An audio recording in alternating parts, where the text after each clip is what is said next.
Hello दोस्तों। तो उस दिन तो हम लोग पढ़े थे 1 से 20 तक ऑब्जेक्टिव, ठीक है।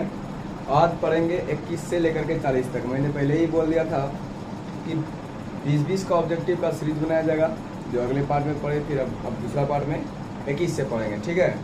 तो उसी तरह सेम सिचुएशन में सवाल तो वही है, ऑब्जेक्टिव का ही, ऑब्जेक्टिव ही हल करेंगे। देख सकते हैं 20 को कर दिए थे, अब 21 से स्टार्ट कर रहे हैं।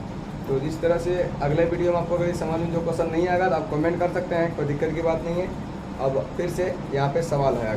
अगला सवाल यही है कि एक थैले में 7 लाल, 8 हरा और 5 सफ़ेद गेंद है। तो एक गेंद यथादृश निकाला जाता है, मतलब बिना देखे निकाला जाता है। इसके न लाल न सफ़ेद होने की प्रायिकता क्या है? तो प्रायिकता पूछा है। सबसे पहले आप लोगों को पता होना चाहिए इसमें सबसे पहले क्या क्या है। सबसे पहले इसमें लाल जो है, लाल गेंद की संख्या वो है आपका 7। कितना है? 7 है। हरा गेंद जो है वो है 8 और सफ़ेद जो है वो है 5।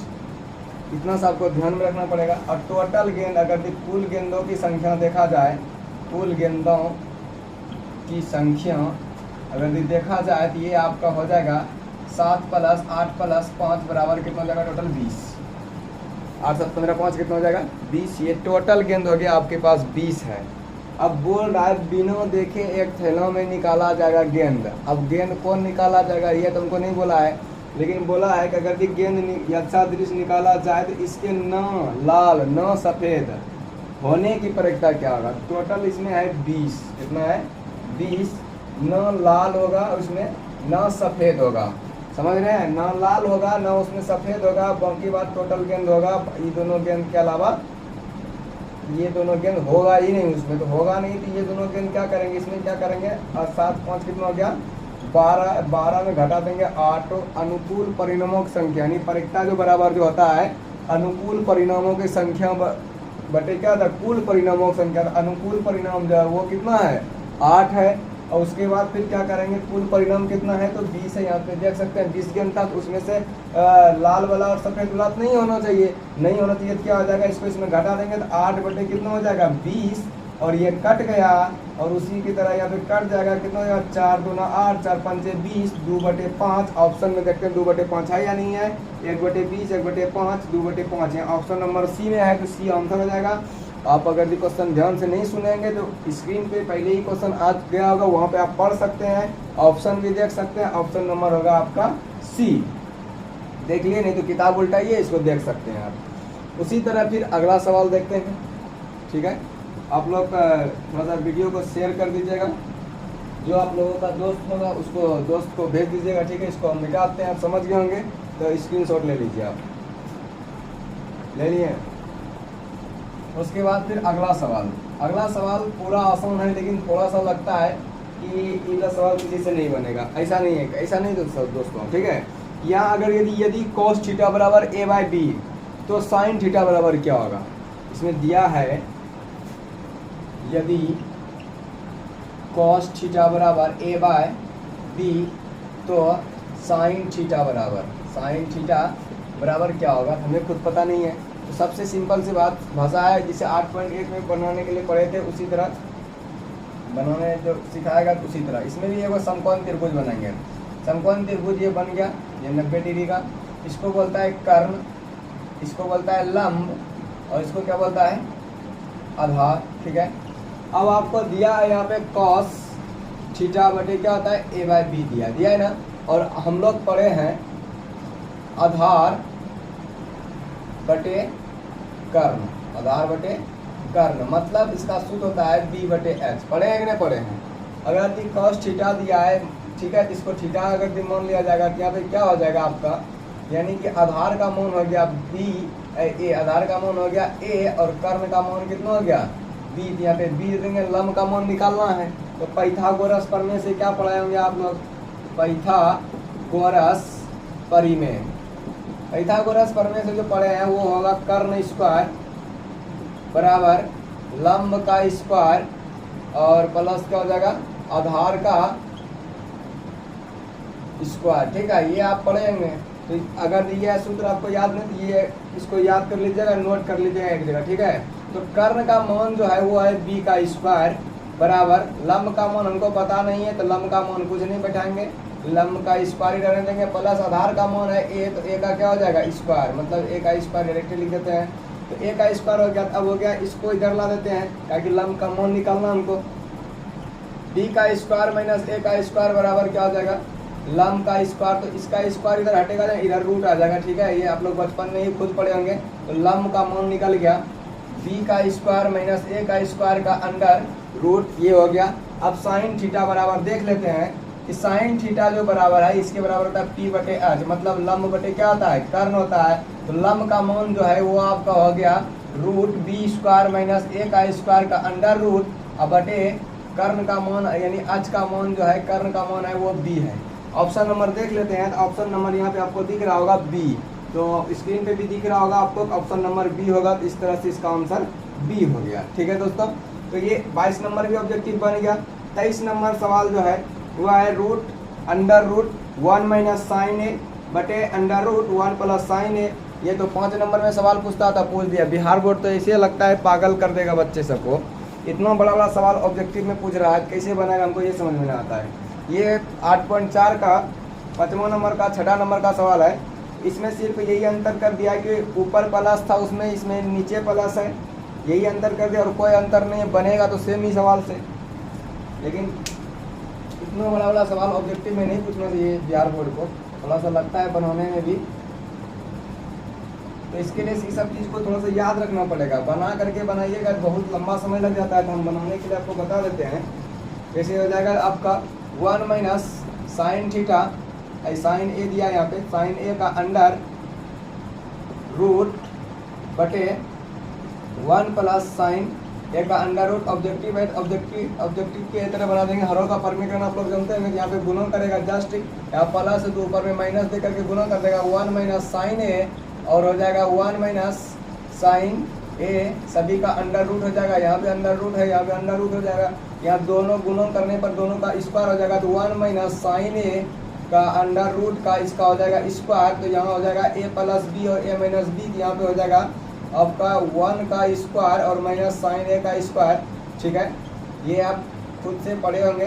तो यहाँ पे आपका यहाँ पे स्क्वायर से रूट कट गया, तो यहाँ पे बचा है आपका 1 माइनस साइन ए और बटे इसका स्क्वायर हो जाएगा 1 माइनस साइन स्क्वायर का सूत्र होता है कॉस स्क्वायर का अंडर रूट, कॉस स्क्वायर ए का अंडर रूट, स्क्वायर से रूट कट गया। अब यहाँ पे क्या बचा 1 माइनस साइन ए, अब बटे हो जाएगा आपका कॉस ए और 1 माइनस कॉस ए और minus sine theta, sign a बटे क्या हो गया cos A, 1 minus cos A होता है सेक ए, और साइन थीटा बटे साइन ए बटे कॉस ए का मान होता है आपका टेन है। तो ये आपका ऑप्शन में देख लेते हैं कि नहीं, यही आंसर आया है। तो यहाँ ऑप्शन में देख लीजिए बी नंबर ऑप्शन में साइन ए माइनस 10 है, तो ये आंसर हो गया इसका। तो इस तरह से थोड़ा सा ये लंबा वाला सवाल है, तो नहीं बनेगा तो छोड़ दीजिएगा, अगला सवाल में जाइएगा।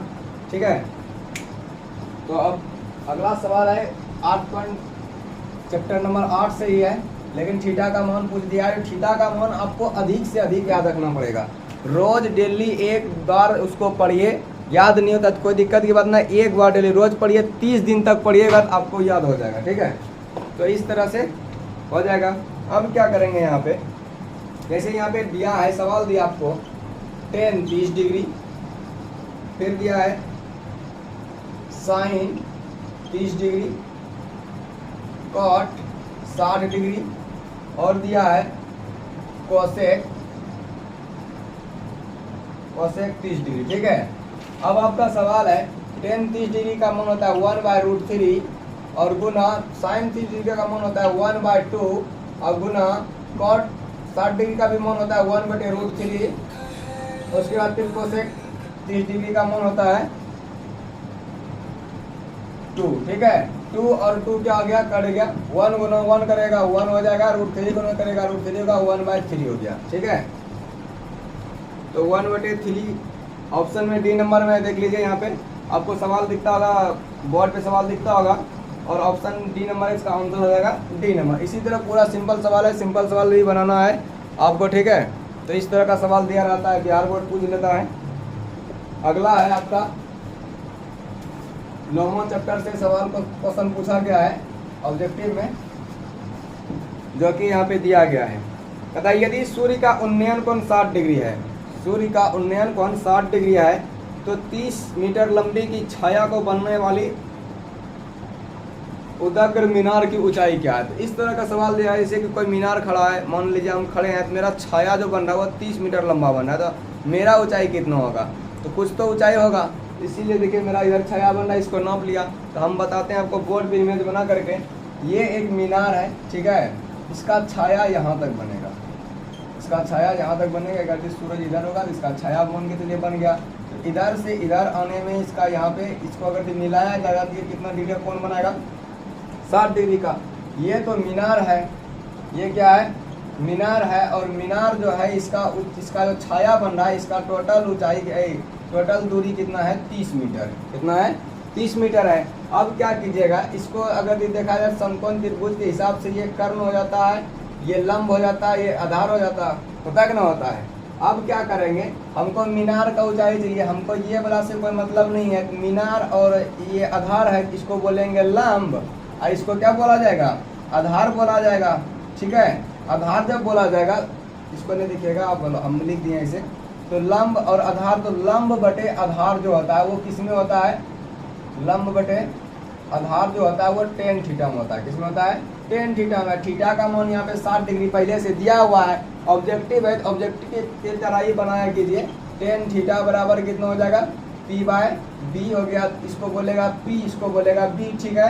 तो टेन थीटा बराबर ये होता है, टेन थीटा का मान दिया है आपको 60 डिग्री बराबर, पी का मान तो नहीं है, बी का मान है 30, इसका मान होता है √3।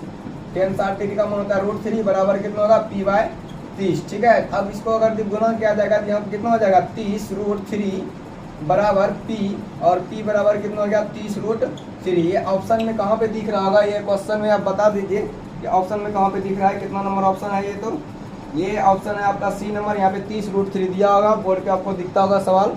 ये सवाल नंबर है आपका 26। अब 27 में जाएंगे, 27 के में क्या बोल रहा है, इसको देखेंगे। थोड़ा सा इसमें उलझाने वाला है, तो बच्चा सोचता है भारी है सवाल, ऐसा कभी हम पढ़े नहीं है, बनाते नहीं है, तो इसलिए से क्या करना है, आपको पढ़ना है, बढ़िया से बनाना है। आपको इस तरह का ऑब्जेक्टिव सवाल हर एक चैप्टर, मतलब कि कहने का मतलब क्या होगा, चैप्टर के जब पढ़ाते हैं चैप्टर में बताते हैं आपको इस तरह का ऑब्जेक्टिव पूछा जाएगा, उस तरह ऑब्जेक्टिव का ज़्यादा फोकस क्या कीजिए आप लोग, क्योंकि बिहार बोर्ड जो है ना बहुत ज़्यादा ऑब्जेक्टिव पूछने लगा है, थोड़ा सा टफ भी पूछ देता है, तो सबको लपेट के रखना है, एक भी ऑब्जेक्टिव छोड़ना नहीं है। 150 ऑब्जेक्टिव में 50 ऑब्जेक्टिव सही ही कर देना है, ऐसा हमको पढ़ना चाहिए। इसलिए से अब अगला सवाल जो है 27 नंबर है, बहुत जल्द फिजिक्स, केमिस्ट्री, बायोलॉजी सबका भी वीडियो बन जाएगा। 11th का हिस्ट्री हो जाएगा आपका, और उसके बाद फिर पॉलिटिकल साइंस होगा, होम साइंस होगा, ये सब का वीडियो भी डाल दिया जाएगा। तो अभी सिर्फ मैथ यहाँ पे देख रहे हैं, यहाँ पे इसको ख़त्म कर देते हैं, ऑब्जेक्टिव पहले ख़त्म कर देंगे, इसी में ज़्यादा टाइम लग जाता है, इसको मिटाते हैं। अगला क्वेश्चन है 27 नंबर, यदि अल्फा बराबर बीटा उसके बराबर 30 डिग्री, तो कॉस अल्फा प्लस बीटा का मान क्या होगा, ठीक है। तो अल्फा बराबर कर दिया है बीटा, अल्फा बराबर कर दिया है बीटा, इसके बराबर कर दिया 30 डिग्री, और क्वेश्चन में दे दिया है cos into alpha plus beta बराबर क्या होगा।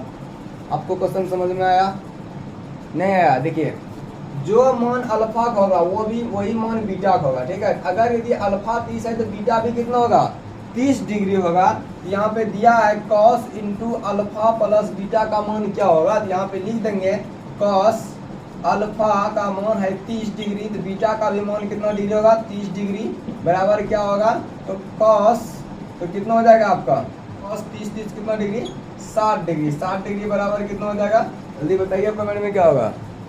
चलिए हम बताते हैं, कॉस 60 डिग्री बराबर हो जाएगा आपका 1/2। यही था सवाल, बन गया 1/2, ऑप्शन में यहाँ पे दिया गया है 1/2, सी नंबर आंसर है, सी नंबर दिया गया है, ठीक है। अब बना लीजिएगा। अगला है आपका, अगला सवाल उसी से पूछा गया है, 2 tan 30 डिग्री बटे 1 - tan स्क्वायर, 30 डिग्री का मान कितना क्या होगा। तो इस तरह का सवाल पूछता है, 2 नंबर का सवाल 1 नंबर में पूछ देता है, 5 नंबर का सवाल 1 नंबर में पूछ देता है। इसीलिए बार बार कह रहे हैं ऑब्जेक्टिव पे ज़्यादा ध्यान दीजिए थोड़ा सा, और ऑब्जेक्टिव 50 में 50 सही होना चाहिए आप लोगों का, ठीक है। यहाँ पे अगला सवाल है 2 tan 30 डिग्री बटे 1 - टेन स्क्वायर 30 डिग्री। तो इसके बराबर क्या होगा, तो ये देखना है हमको, ठीक है। यहाँ पे 2 टेन 30 डिग्री का मान होता है 1/√3, 1/√3, 1 माइनस 1/√3 का स्क्वायर, ये आप लोग को खुद पता चलेगा। यहाँ स्क्वायर है, यहाँ स्क्वायर आएगा, इसको गुना करेंगे 2 गुना 1 तो 2/√3 हो जाएगा। और नीचे में आपका हो जाएगा 1 माइनस 1/3, क्या कि स्क्वायर से रूट कटेगा, 1 का स्क्वायर 1 ही होता है, और √3 का स्क्वायर होता है 3 या 9, 9 का वर्गमूल निकलता है 3, इसका एलसीएम फिर से निकाल देंगे। 2/√3 ऊपर में जो है रहने दीजिए, इसको करिए कीजिएगा क्या, इसका एलसीएम आएगा 3 माइनस कितना हो जाएगा 1, अब फिर से इसको अगर किया जाएगा और 2 बटे कितना हो जाएगा √3, और बटे 3 में 1 घटेगा 2, और 2 बटे कितना हो जाएगा 3, नीचे का कहाँ चल जाएगा ऊपर, ऊपर का कहाँ जाएगा नीचे, ये दोनों में गुणों में चेंज हो जाएगा। तो 2/√3 और गुना 3 बटे कितना हो गया 2, 2 खत्म हो गया, ऊपर में 3 और नीचे कितना हो गया √3। अब देख लेते ऑप्शन में है दिया, ऑप्शन में है ही नहीं। अब क्या करें, तो अब क्या करेंगे, √3 को हम 2 √3 लिख सकते हैं, √3 गुना √3 करेंगे हम, 3 हो जाता है गुना करके, इसके बराबर ये होता है, बराबर में जो भी होता है उसको लिख सकते हैं। तो नीचे हो गया √3, एक √3 कट गया, बच गया कितना √3 जब बच गया तो आपका ऑप्शन नंबर हो जाएगा सी नंबर में यही दिया गया, देख लीजिए आपको वहाँ पे दिखता होगा, ये 28 नंबर क्वेश्चन है, सी नंबर दिख गया। 2023 का सेकेंड सिटिंग मतलब कि द्वितीय पाली में ये क्वेश्चन नंबर है आपका 28। अब क्वेश्चन नंबर बनेगा 29, उसको देखिए ध्यान से। तो इस तरह का अगर इसका स्क्रीनशॉट लेना चाहते तो ले सकते हैं आप लोग।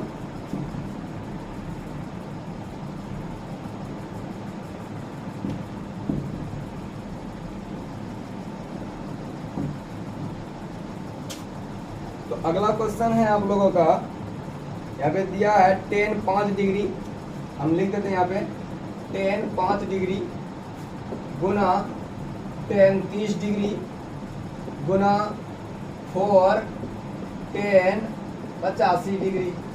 अब लीजिए यहाँ पे 30 डिग्री, यहाँ पे 5 डिग्री, यहाँ पे 85 डिग्री दिया है, जिसका तो हमको मान पता है नहीं, जिसको बनाएंगे कैसे, थोड़ा सा दिमाग लगाइए। उसके बाद फिर देखते हैं, देखिए यहाँ पे 85 है, यहाँ पे 5 है, यहाँ पे 85, दोनों को जोड़ेंगे कितना फुट जाएगा 90 डिग्री। तो इस तरह से अगर इसका पूरा है तो इसको चेंज कर देंगे, ठीक है। अगर यदि यहाँ पे tan 5 डिग्री तो इसको हम ये तो लिख सकते हैं, जैसे आप लोग पढ़े होंगे tan 90 माइनस थीटा बराबर कितना होता है cot थीटा। उसी तरह आप लोग ये भी पढ़ेंगे cot 90 माइनस थीटा बराबर कितना हो जाएगा tan थीटा। तो ये अगर भी पढ़ेंगे तो यहाँ पे है tan 5, यहाँ पे अगर tan 5 है तो यहाँ पे tan 5 लिख देंगे, यहाँ पे थीटा की जगह 5 आ जाएगा, तो ये तो हम लिख सकते हैं इसके बराबर में आ जाएगा। तो यहाँ पे क्या आ जाएगा cot 90 माइनस 5 और गुना tan 30 डिग्री और गुना हो जाएगा 4 tan 85 डिग्री। अगर भी इसको अगर भी चेंज कीजिएगा तो क्या हो जाएगा cot 90 में 5 घटेगा कितना हो जाएगा 85, cot 85 डिग्री और गुना कितना हो जाएगा tan 30 डिग्री और गुना कितना हो जाएगा 4 tan 85 डिग्री हो जाएगा। उसके बाद फिर क्या करेंगे cot 85 का अगर उल्टा करेंगे तो 1 बटे कितना हो जाएगा tan 85, ठीक है 1 बटे tan 85 हो गया। गुना करेंगे कितना हो जाएगा tan 30 डिग्री और गुना करेंगे फिर कितना हो जाएगा 4 tan 85 डिग्री। tan 85 डिग्री क्या हो गया कट गया, और tan 30 डिग्री का मान होता है 1/√3, ठीक है। और गुना कर देंगे 4 गुना 1 करेंगे 4 बटे √3, यही ऑप्शन होगा। कितना नंबर ऑप्शन में देख लेते हैं किताब में इसका ऑप्शन नंबर है ए। तो ए आंसर इसका आ जाएगा 4 बटे √3, ये हो गया। आप इसका स्क्रीनशॉट ले सकते हैं। इस तरह से ये सवाल बनेगा, इसको हम फिर से मिटा देते हैं, ठीक है। आप लोग हंस के पढ़िए, एकदम पूरा बढ़िया से पढ़ा कीजिए, ठीक है। अगला सवाल है माध्यक का संख्यांकी का सवाल पूछा है। तो पूछ दिया है आपको 2 7 5 3 8 का माध्यक क्या होगा, माध्यक पूछा है। माध्यक मतलब होता है बीच वाला, माध्यक मतलब होता है बीच वाला। तो बीच वाला कैसे हम बता देंगे, ऐसे भी आप बीच वाला बता सकते हैं, आंसर निकल जाएगा, लेकिन ऐसे बताना नहीं है, ठीक है। अब इसमें क्या करना है आपको कि सबसे पहले इसमें बढ़ते क्रम या घटते क्रम दोनों में से एक लिखना। बढ़ते क्रम में ही लिखेंगे तो 2 के बाद क्या होगा, 2 के बाद बड़ा क्या है 3, 3 के बाद बड़ा क्या है 5, 5 के बाद 7, 7 के बाद कितना 8। अब माध्यक निकालना है तो दोनों साइड से बराबर बराबर अंक छोड़ देना, इधर भी 2 अंक छोड़ देंगे, इधर भी 2 अंक छोड़ देंगे, तो कितना बचा बीच में 5। तो माध्यक बराबर जो है आपका हो जाएगा 5, तो आंसर हो गया 5। ये बहुत इजी है, इसको याद रखेगा ये मेथड को, ठीक है। तो यहाँ पे ऑप्शन नंबर सी में है 5, तो सी का आंसर हो गया, मतलब कि क्वेश्चन नंबर 31 का आंसर हो गया। अब 32 है, 32 को देख लेंगे। 32 में बहुलक निकालने बोल रहा है, तो इसको पहले मिटा देते हैं। 32 में बहुलक निकालने बोल रहा है, तो सिंपल है, बहुलक में भी जो अंक सबसे ज्यादा बार आएगा उसमें वही आंसर होगा बहुलक में। तो यहाँ पे आपको दिया गया है 7, 2, 5, फिर दिया 7, 7, 3, 7। आपको खुद पता चल गया जो अंक सबसे ज्यादा बार आता है वही आंसर होता है। तो बहुलक का सबसे क्या आ जाएगा, सबसे ज्यादा बार क्या आएगा 7। देखो 2 एक के बार आया, 5 भी एक के बार आया, 3 भी एक के बार, लेकिन 7 का बार आया, 4 बार आया, तो आंसर कितना हो जाएगा 7। यानी बहुलक बराबर हो जाएगा 7। इस तरह से सवाल बनाया जाएगा, ठीक है। उसके बाद फिर अगला क्वेश्चन है वर्ग अंतराल 2 - 5, 5 - 8, 8 - 11, 11 - 14 डॉट डॉट डॉट वर्ग के लंबाई क्या होगा। तो हिंदी इंग्लिश सब आ गया इसमें। तो इसमें इसका आंसर हो जाएगा 3। तो इसको फिर अलग से माध्यक संख्या पढ़ाएंगे, थोड़ा सा लंबा बन जाएगा, इसीलिए से वीडियो लंबा बनाना चाहते हैं। इसका आंसर हो जाएगा 3, तो 3 आंसर लगा दीजिएगा। अभी एक सवाल और आएगा आपको, आपका सवाल जो यहाँ पे एक और आ गया 8.6, यहाँ पे लिखा है sec a minus cos a। उसके बाद फिर इधर लिख दिया है cot a plus tan a। इसके बराबर क्या होगा, इसमें आपको याद रखना पड़ेगा क्या होगा।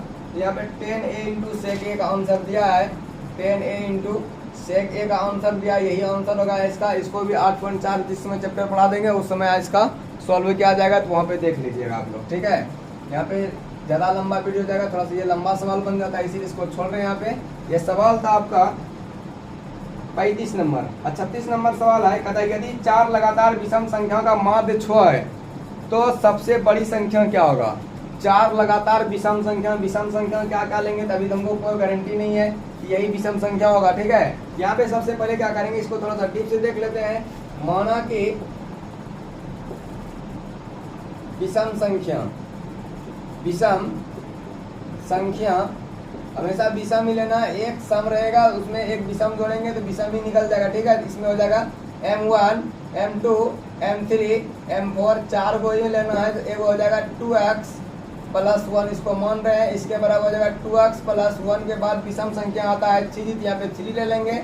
उसके बाद फिर 2x प्लस कितना हो जाएगा 3 के बाद कितना हो जाता है 5, तो 5 ले लेंगे। 2x प्लस कितना हो जाएगा 5 के बाद 7 हो जाएगा। इस तरह इसको मान लेंगे। मानने के बाद फिर क्या होता है, हमको निकालने के लिए बोला है माध्य में क्या करते हैं, सबको जोड़ देते हैं और जितना संख्या उसमें जोड़ देंगे उतना से क्या कर देंगे भाग देते हैं।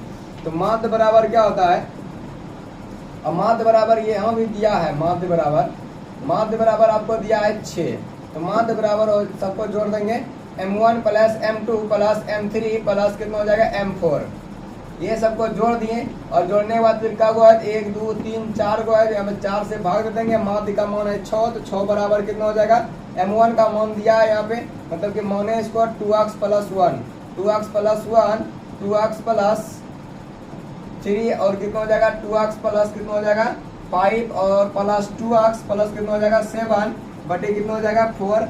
अब देखिए यहाँ पे अगर दिए बटे में इधर गुना होगा, छोटों के कितना हो जाएगा 24 बराबर 2, 2, 4, 2, 6, 2, 8 x वाला एक जात में जुड़ जाएगा, कितना हो जाएगा यहाँ पे हो जाएगा 8x, कितना x हो जाएगा 8x और यहाँ पे हो जाएगा आपका 16, 3, 1, 4, 5, 4, 3 कितना हो जाएगा 7, 5, 12, 12, 4 कितना हो गया 16, ठीक है। ये किसमें है प्लस में, इधर किसमें आ जाएगा माइनस में 24 माइनस कितना हो जाएगा 16 बराबर 8x और इसको इसमें घटाएंगे 8 बराबर कितना हो गया 8x, तो 8x बराबर हो जाएगा 8x बराबर कितना निकल गया 8/8, सबका कट के कितना हो गया 1, मतलब कि x का मान निकल गया आपका 1 निकल गया। अब इसका मान अगर निकाला जाए तो 2 गुना 1 करेगा, क्योंकि x का मान 1 निकला है, प्लस 1 बराबर कितना हो जाएगा 2 कितना हो जाएगा 3 और यहाँ भी 2 गुना 1 प्लस कितना हो जाएगा 3 अगर समझ में नहीं आ रहा तो 2 गुना 1 करेगा 2 प्लस 1 बराबर कितना हो गया 3। 2 गुना 1 करेगा 1 प्लस 2 होगा बराबर कितना हो जाएगा 5। और उसके बाद फिर 2 गुना 1 करेगा प्लस 5 रहेगा कितना होगा 2 प्लस 5 बराबर कितना हो जाएगा 7। और 2x प्लस 7 है तो 2 गुना 1 करेगा प्लस कितना करेगा 7 बराबर 2 प्लस कितना हो गया 7 बराबर कितना हो गया 9। तो 4 लगातार विषम संख्या का माध्य छो है तो उनका क्या बोला यहाँ पे सबसे बड़ी संख्या क्या होगा। सबसे बड़ी संख्या 4 गो विषम संख्या ठीक है उसका माध्य छो है और छो में जो उसमें 4 गो में जो सबसे बड़ी संख्या होगा तो उसको ज्ञात करना। यहाँ पे क्या होगा 3 5 7 और कितना हो गया 9 हो गया। इस तरह से यहाँ पे 4 गो विषम संख्या है और विषम संख्या जो है वो लगातार विषम संख्या है। 3 के बाद 5 आता है क्योंकि 3 के बाद 4 जो लेंगे वो सम हो जाएगा। 5 के बाद 6 होगा तो वो भी सम हो जाएगा। 7 के बाद 8 भी हो जाएगा तो वो भी सम होगा। यहाँ पे लगातार बोला तो लगातार 4 गो विषम संख्या होगा। इसमें सबसे बड़ी संख्या कौन है सबसे बड़ी संख्या इसमें 9। तो इसका आंसर हो जाएगा 9। ऑप्शन में देख लीजिए ऑप्शन कितना नंबर है आपका ऑप्शन नंबर है आपका बी ठीक है। तो बी में आप क्या कीजिएगा आंसर निकाल लीजिएगा। उसके बाद फिर अगला सवाल आपको स्क्रीन पे आ गया होगा शायद आप पढ़ लिए होंगे तो आप बता दीजिए ऑप्शन उसका क्या होगा a number b number c number. Option में आपका है समान असमान काफी अधिक इनमें से कोई नहीं। तो इस तरह से इसको देख लेंगे थोड़ा सा मार्कर में इंक डाल देते हैं। आप लोग जो है एकदम अच्छा से पढ़ा लिखा कीजिए सब चीज़ पे एकदम फोकस रखिए। बिहार बोर्ड का एग्जाम जो है फरवरी में तो होबे करता आपको खुद ही पता है 14 फरवरी से एग्जाम ये तो नियम बना दिया बिहार बोर्ड अब ठीक है। आप लोगों को बहुत जल्द कंपटीशन का भी वीडियो मिलने वाला है। कंपटीशन वाले भी तैयार रहें।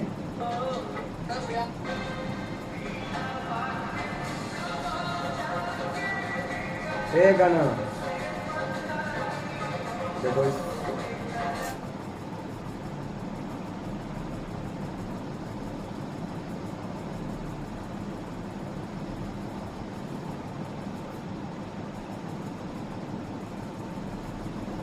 वाला है 37 नंबर 37 नंबर सवाल में सूत्र से बहुलक पर क्लिक करने के लिए वर्गों की लंबाई कैसी होनी चाहिए। तो ये जो है बहुलक का अगर भी सूत्र पढ़िएगा तो उसमें आपको पता चल जाएगा। इसका आंसर होगा ए नंबर जो कि होगा समान। लिख लीजिए 37 नंबर का ए नंबर होगा समान। इसको याद रखना पड़ेगा इसको याद कर लीजिएगा ठीक है। 37 नंबर का ए नंबर होगा समान। उसके बाद फिर 38 नंबर क्वेश्चन है। 38 नंबर जो क्वेश्चन है वो आपका माध्य माध्यक बहुलक से लिया है। कहता है कि एक बारंबारता बंटन में माध्य तथा बहुलक क्रमशः 28 और 16 है। इसका माध्यक क्या होगा इसमें निकालना है। तो बोल रहा है इसमें माध्य जो है वो दिया हुआ है। माध्य आपका दिया है ये 28 और बहुलक जो है वो भी दिया है आपको आपका दिया हुआ है यहाँ पे 16 ठीक है। उसके बाद फिर माध्यक को ज्ञात करना है। माध्यक को क्या करना है ज्ञात। माध्यक को ज्ञात करने के लिए एक सूत्र आपको याद होना चाहिए कि बहुलक बराबर जो है बहुलक बराबर होता है 3 गुना माध्यक माइनस 2 माध्य ठीक है। ये सूत्र होता है। तो बहुलक का इसमें माध्यक को निकालना क्या करेंगे ये माइनस में इधर आ जाएगा प्लस में हो जाएगा आपका बहुलक प्लस 2 माध्य बराबर 3 माध्यक ठीक है। तो बहुलक का मान है 16 यहाँ पे कितना हो जाएगा 16 प्लस 2 गुना माध्य का मान है 28 बराबर 3 माध्यक ठीक है। उसके बाद फिर क्या करेंगे यहाँ पे होगा 16 प्लस 28 गुना 56 बराबर 3 माध्यक। ये हो गया। अब 16 और 56 को अगर जोड़ दिया है 6 6 12 5 1 6 1 कितना हो गया 7 बराबर 3 माध्यक। अब यहाँ पे हो जाएगा 3 माध्यक बराबर 72। तो माध्यक बराबर क्या हो जाएगा 72/3 24 दिया 72 और माध्यक का मान निकल गया 24। तो 24 जो निकला है ऑप्शन में आंसर देख लेते हैं 24 है या नहीं है। ऑप्शन नंबर है आपका सी नंबर तो सी नंबर बन जाएगा ठीक है। इस तरह से आपको बना लेना है।